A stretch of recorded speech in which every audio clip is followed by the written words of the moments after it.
ৰাভা সংঘ সাহিত্য সেতু পৰিষদৰ মুখ্য কাৰ্যবাহী সদস্য মাননীয় শ্ৰীযুত টঙ্কেশ্বৰ ৰাভাৰ যি কাষ্ট চাৰ্টিফিকেট, সেই কাষ্ট চাৰ্টিফিকেট সম্পৰ্কত তেওঁ এটা আপিল কৰিছে আৰু সেই আপিল সম্পৰ্কত কৈছে যে তেওঁ শৰণীয়া মানে ৰাভা নহয়।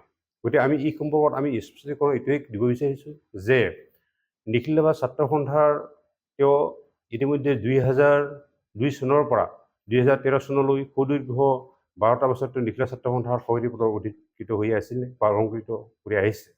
তাৰ লগে তাৰ আগতে 1997 চনত তেওঁ ওদালগুৰি জিলা ৰাভা ছাত্ৰ সন্থাৰ যুটীয়া সম্পাদক, তাৰপিছত নিখিল ৰাভা ছাত্ৰ সন্থাৰ উপসভাপতি হৈ তেওঁ কাৰ্যনিৰ্বাহ কৰি আহিছে। গতিকে মই এইটোহে ক'ব বিচাৰিম যে নিখিল ৰাভা ছাত্ৰ সন্থাৰ সেই মানে সুদীৰ্ঘকাল তেওঁ মানে সভাপতি পদত অলংকৃত হৈ আহি আমাৰ যি বিগত সময়ত আমাৰ গণতান্ত্ৰিক আন্দোলন, সেই আন্দোলনসমূহত তেওঁ পৰোক্ষভাৱে অংশগ্ৰহণ কৰি আহিছে বা নেতৃত্ব দি আহিছে। তাৰ লগে নিশ্চয় ক'বই লাগিব যে আমাৰ ৰাভা সংঘ যৌথ সংগ্ৰাম সমিতি যি 2012 চনৰ 18 নৱেম্বৰত জন্ম হৈছিল আৰু সেই জন্মৰ পৰা আজিলৈকে তেওঁ ৰাভা সংঘ যৌথ সংগ্ৰাম কমিটিৰ মুখ্য সভাপতি পদত তেওঁ অধিষ্ঠিত হৈ আছে। তাৰ লগতে নিশ্চয় ক'বই লাগিব যে 2013 চনত যে ৰাভা সংঘ নিৰ্বাচন হৈছিল আৰু সেই নিৰ্বাচনৰ পৰা যে আজিলৈকে দ্বিতীয়বাৰ নিৰ্বাচনত যে সুদীৰ্ঘ 10টা বছৰ তেওঁ ৰাভা সংঘৰ মুখ্য কাৰ্যবাহী সদস্য পদত অধিষ্ঠিত হৈ আছে।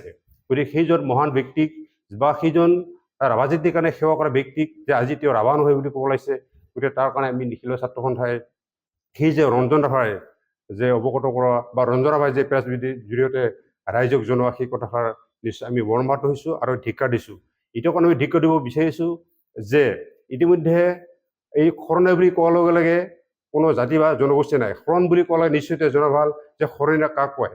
আমি যদি ভাবোঁ যে শৰণীয়া কোৱাৰ লগে লগে যাত ৰাভা বা বড়ো বা অন্যান্য জনগোষ্ঠীৰ মানুহে শৰণ লৈ তেওঁলোকে শৰণীয়া হৈ গ'ল কালক্ৰমত, কিন্তু যিসকল ৰাভাসকলে শৰণীয়া হৈছে তেওঁ ৰাভা হ'ব বিচাৰিছে, তাত আমাৰ আপত্তি ক'ত? এতিয়া কথা হ'ল যে তেওঁৰ সি লিগেচি ডাটা বা অন্যান্য তেওঁ দেখাইছে, গতিকে সেই সম্পৰ্কত নিশ্চয় ক'ব লাগিব যে সি লিগেচি ডাটা বা যিটো NRC কাগজ দেখাইছে, সেই NRC কাগজসমূহে তাত জাতিৰ প্ৰমাণপত্ৰ নিৰ্ভৰ, তাত হৈছে আমি ভাৰতীয় হয় না নহয় সেইটোহে বুজায়। গতিকে তাত নিশ্চয় আমাৰ ক'বলগীয়া আছে। গতিকে মই ৰঞ্জন ৰাভাই এতিয়াও ক'ব বিচাৰিম যে আমাৰ সেই জাতিধ্বংসী কাৰ্য বা আমাৰ সেই জাতিৰ বিভাজনকাৰী কাৰ্য, সেই কাৰ্যৰ পৰা তেওঁ বিৰত থাকিব লাগে আৰু যদি সেইটো তেওঁ নহয় তেতিয়াহ'লে তাক ব্যৱস্থা লোৱাৰ কাৰণে নিশ্চয় আমাৰ নিখিল ছাত্ৰ সন্থা বা ৰাজনৈতিক সংগঠনসমূহে আমি বহি নাথাকিম। এইটোহে মই নিশ্চয় ক'ব বিচাৰিছোঁ যে ইতিমধ্যে বিভিন্ন ৰাভাসমূহ বিশেষকৈ কিছুমানে এতিয়া চৰকাৰ লিখি আছে।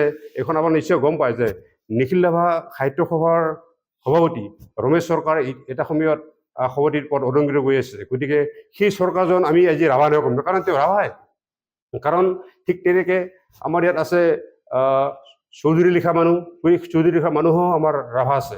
গতিকে কিছুমান ঠিক তেনেকৈ গতিকে নিশ্চয় এই ক্ষেত্ৰত যিবোৰ মানুহে জাতিনিৰ্ণিত হৈ বা এটা সময়ত ধৰ্ণানিত হৈ তেওঁলোকে হয়তো সেই শৰণীয়া হৈছিল বা শৰণ লৈছিল, গতিকে আজি ৰাভাত যদি আহিছিল নিশ্চয় আমাৰ কাৰণে আমি নিশ্চয় ৱেলকাম, গোটেই ৱেলকাম জনাইছোঁ।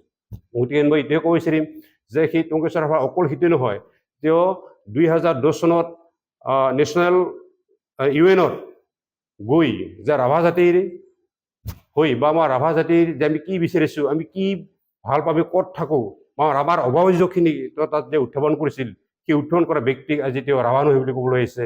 গতিকে তাৰ কাৰণে আমি নিশ্চয় দুৰ্ভাগ্যজনক এটি ক'ব লাগিব। কাৰণ আমি ইতিমধ্যে ৰাভা সংঘক আমি ভাৰতীয় সংবিধানৰ সচিৰ গণ্ডিৰ ভিতৰত যদি আমি আন্দোলন কৰি আছোঁ, যাতে আমি গণ্ডিটো আমি পাব পাৰোঁ ৰাভা সংঘখনক, সেই কাৰণে আমি যে অহৰহ সেই চেষ্টা চলাই থকাত একাংশই ৰাজনৈতিক কুলুষিত কৰি গৈ আছে। কাৰণ নিশ্চয় গম পায় যে সন্মুখত আমাৰ পঞ্চায়ত নিৰ্বাচন, সন্মুখত আমাৰ ৰাভা সংঘ নিৰ্বাচন। গতিকে সেই ৰাভা সংঘ নিৰ্বাচনৰ গইনা লৈ তেওঁলোকে এইবোৰ কাম কৰি গৈছে। গতিকে তেওঁলোকে হয়তো কোনো এটা ৰাজনৈতিক পাক চক্ৰত পৰি তেওঁ কৰি গৈ আছে। গতিকে তাৰ পৰা যাতে তেওঁ বিৰত থাকে তাক মই আহ্বান জনাইছোঁ। আৰু যদি তেওঁ ইটোৱে নকৰে তেন্তে অনাগত সময়ত তেওঁৰ কঠোৰতকৈ কঠোৰ তেওঁক মানে সন্মুখ হ'বলৈ বা সন্মুখত তেওঁক বা সন্মুখ সমৰত হ'বলৈ তেওঁক আমি আহ্বান জনাইছোঁ।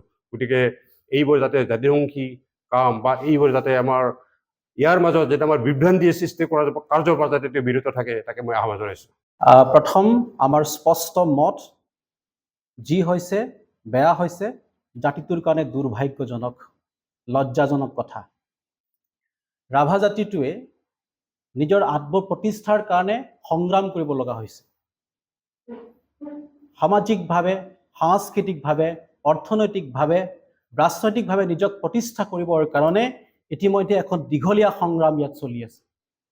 সেই সংগ্ৰাম ৰাভা জাতিৰ যি আৰ্থসামাজিক দিশ, সাংস্কৃতিক, এই সকলোবোৰ সংৰক্ষণ কৰাৰ লগে লগে পৰিৱৰ্ধন কৰাৰ বাবে ৰাভা জাতিটোক ৰাজনৈতিকভাৱে প্ৰতিষ্ঠা কৰিবৰ কাৰণে, শিক্ষা দীক্ষাত আগবঢ়াই নিবৰ কাৰণে ৰাভা হাছং সাহিত্য শাসিত পৰিষদখনক ভাৰতীয় সংবিধানৰ ৬ষ্ঠ অনুসূচীত অন্তৰ্ভুক্তি কৰাৰ কাৰণে এটা দীঘলীয়া সংগ্ৰাম আন্দোলন চলি আছে। গতিকে এনে এটা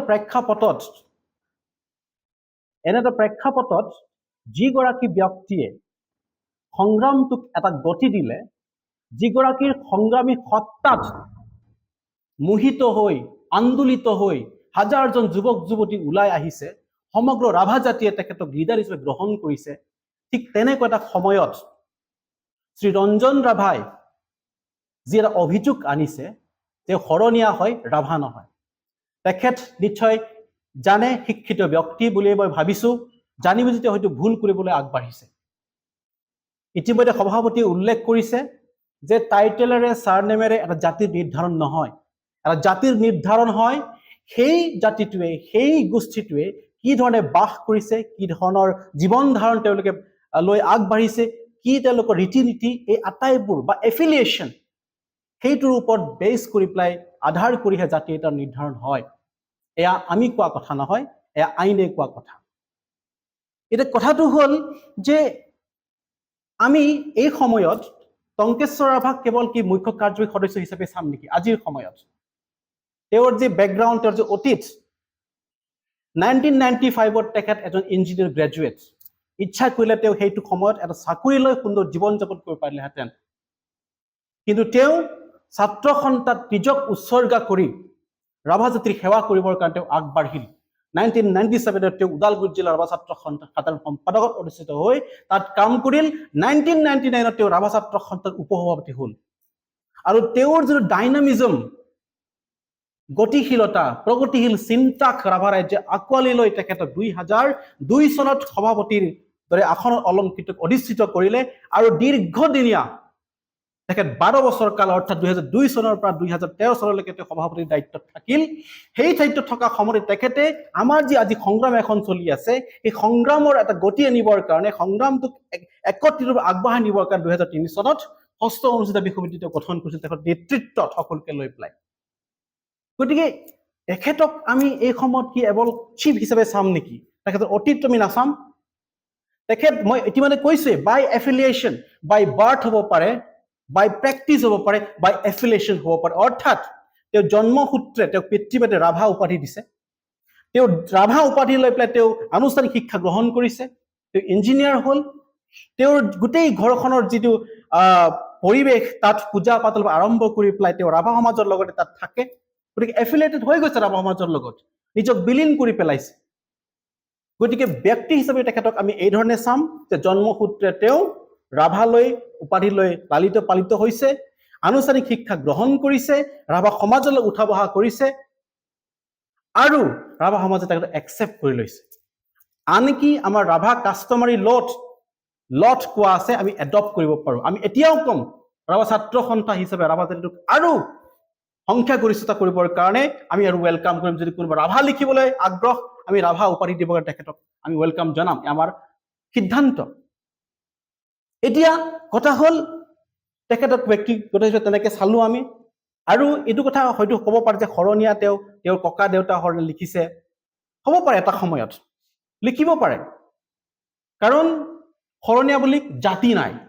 শৰণীয়াটো হ'ল ধৰ্মান্তকৰ এটা ব্যৱস্থা, শৰণ লৈ পেলাই শৰণীয়া হৈছিল, জাতি হিচাপে নাই। আমি যেনেকে ৰাভা কছাৰী আৰু ৰাভা বা বড়ো বা শৰণীয়া, এই আটাইবোৰ আচলতে মংগলইড, এথনিকেলি কছাৰী, লিংগুইষ্টিকেলি আমি বড়োমূলীয়। গতিকে সকলোবোৰ কছাৰীয়ে, ৰাভা কছাৰী, বড়ো কছাৰী, হয়তো ৰাভা বড়োৰ প্ৰায় বহুত সংখ্যক এটা সময়ত শৰণ লৈ পেলাই শৰণীয়া উপাধি লৈছিল। গতিকে এইটোৱে তেওঁলোক জাতি এটা নিৰ্ধাৰণ নকৰে তেওঁলোকৰ যিটো প্ৰেক্টিচ তেওঁলোকৰ যিটো গুৰি সেই গুৰিটো চাই পেলাইহে তেওঁলোকৰ জাতিটো নিৰ্ধাৰণ হ'ব গতিকে টংকেশ্বৰ ৰাভাক আমি অকল সেই দৃষ্টিৰে চালে নহ'ব টংকেশ্বৰ ৰাভা বৰ্তমান ৰাভা সমাজ ব্যৱস্থাৰ এগৰাকী নেতা এটা সংগ্ৰামী সত্তা